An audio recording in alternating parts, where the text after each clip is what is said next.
Good morning, Mr. Schaus. We need to have a real uncomfortable conversation, and I thought maybe I was the best one to have it with you. It's about your hygiene.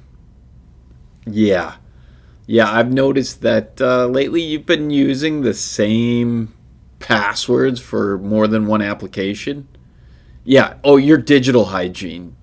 Yeah, so let's talk about it.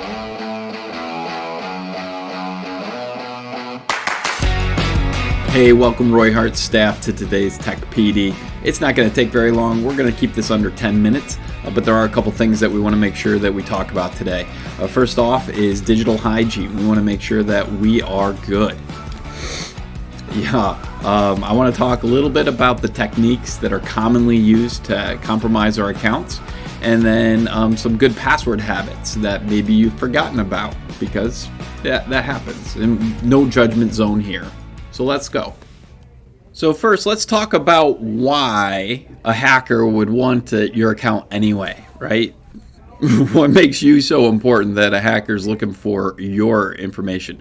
Well, number one, believe it or not, your information is really valuable. There are all sorts of places out there that are looking to buy information about you. Everything from your voting habits to what you like to buy when, just innocent seeming advertisements to much more nefarious things like your social security number.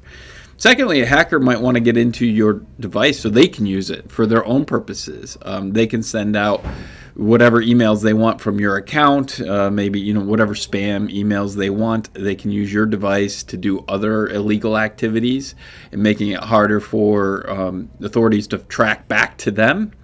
And then also, you are a gateway to more and more accounts, and eventually they'll find information that's really valuable, whether that's security information about the school district you work in, etc. So how do they do it? In order to compromise your account, hackers generally need to get your password. And in order to get your password, they have all sorts of different techniques to ferret it out. I want to go through just a few of those more common techniques here so that we're aware. The first being the keylogger malware. Mal, I remember from Spanish, means bad, so badware. There you go, Mrs. Gorham.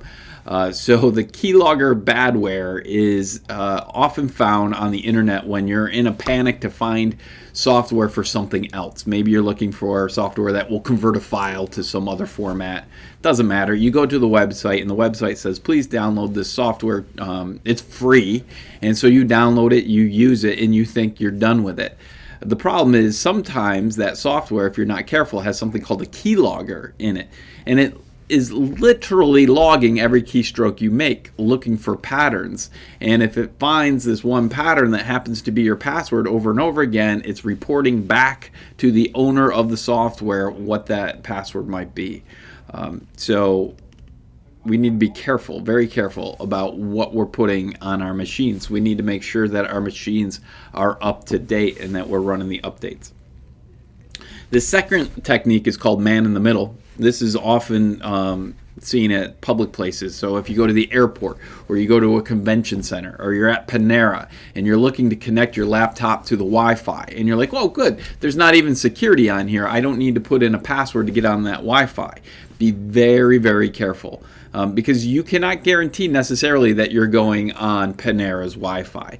There may be somebody nearby who's broadcasting their own Wi-Fi signal that's called Panera Wi-Fi. And once you log on, then they're watching everything you do. And, if you think you're going to get some quick banking done, you go to keybank.com, you put in your credentials, they see it.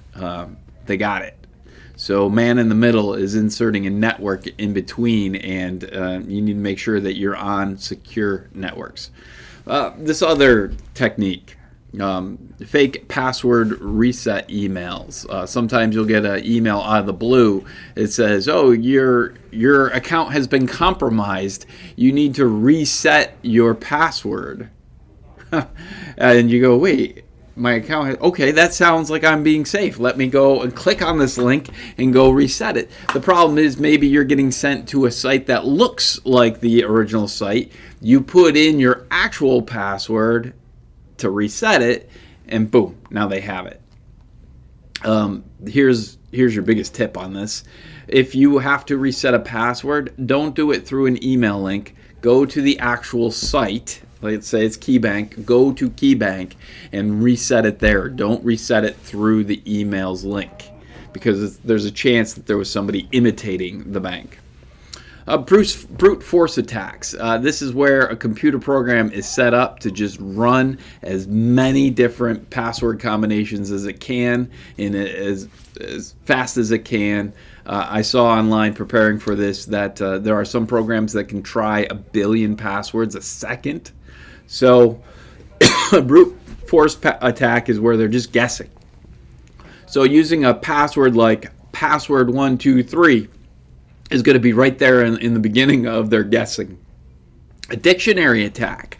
This is where a program will be set to run just as many words as it can find in the dictionary against your accounts. So it might just be trying to log in with as many actual words as it can find.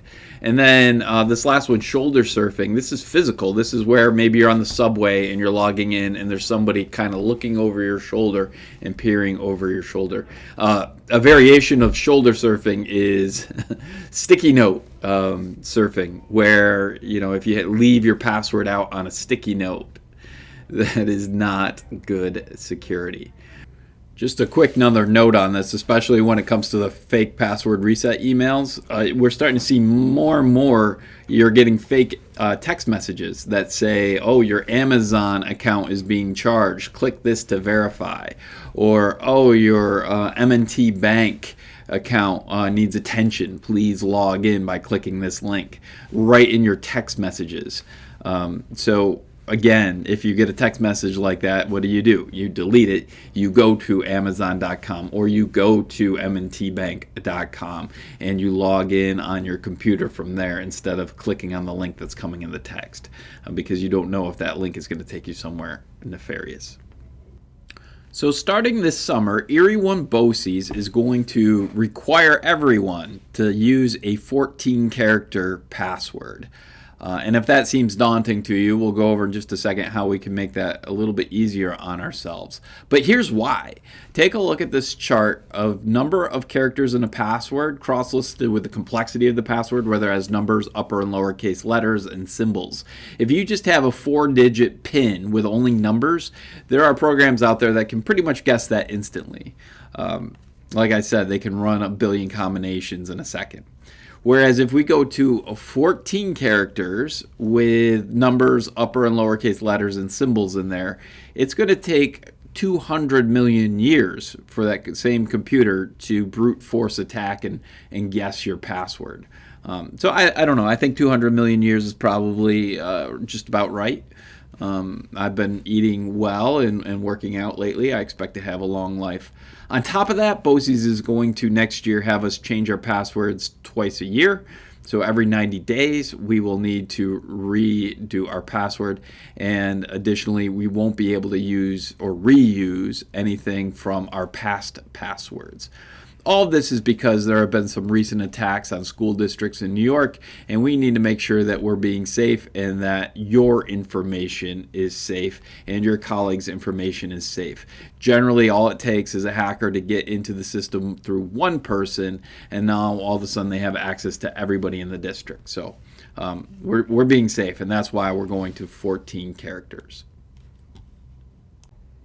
Okay, so here are some password best practices. I actually got this slide from Winnie Rick. I went to an Erie One conference a little bit ago, and they said, please provide this to your staff. So here's what they are suggesting: a password that is 14 or more characters long. We're not going to be able to use old passwords or parts of old passwords. We're going to have to mix uppercase and lowercase letters, include special characters and numbers.